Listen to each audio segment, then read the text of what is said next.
আপনাদেরকে, আমাদের নরসিংদী জেলার সকল মানুষদেরকে এবং আমার কিবরিয়া হাসান ফ্যান পেজে যারা রয়েছেন, আমি কাউকেই বলি নাই আমার বিকাশে টাকা দেন। তারপরেও একদল লোক আছেন আমার হোয়াটসঅ্যাপে নক করে 1 টাকা দিছেন তবু আমারে কল দিছেন, 2 টাকা দিছেন তবু আমারে কল দিছেন। গতকাল সকাল থেকে নিয়ে এখন পর্যন্ত একটা অ্যামাউন্টও আমি 1000 টাকা পাই নাই। যাই হোক, আপনারা 1 টাকা 2 টাকা করে দিছেন, ছোট ছোট বালিকণা বিন্দু বিন্দু জল গড়ে তোলে মহাদেশ সাগরও তোল। আপনাদের এই অনুদান এখন 20,000 টাকা হয়েছে।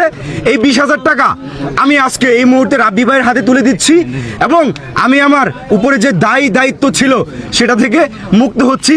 তার মানে 20,000 টাকা আপনারা দিছেন, এর আগের বার এসে আমি 10,000 দিয়ে গেলাম, এনামুল ভাই 10,000 টাকা দিছে।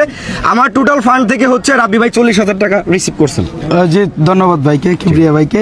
সে হচ্ছে নরসিংদী থেকে এসেছে এবং আমাদের জন্য মানে অনেক কাজ করছেন। আমি বলবো বিশেষ করে আমাদের ভুল ভ্রান্তিগুলা সে হচ্ছে সচক্ষে আপনাদেরকে ধরিয়ে দিয়েছে। তারপরে তো যদি আপনাদের বুঝতে অসুবিধা হয়, এটা আপনাদের মস্তিষ্কের সমস্যা এবং কি আপনাদের হচ্ছে পূজারীর যে ব্যাপারটা, এই পূজারীর সমস্যা। ধন্যবাদ।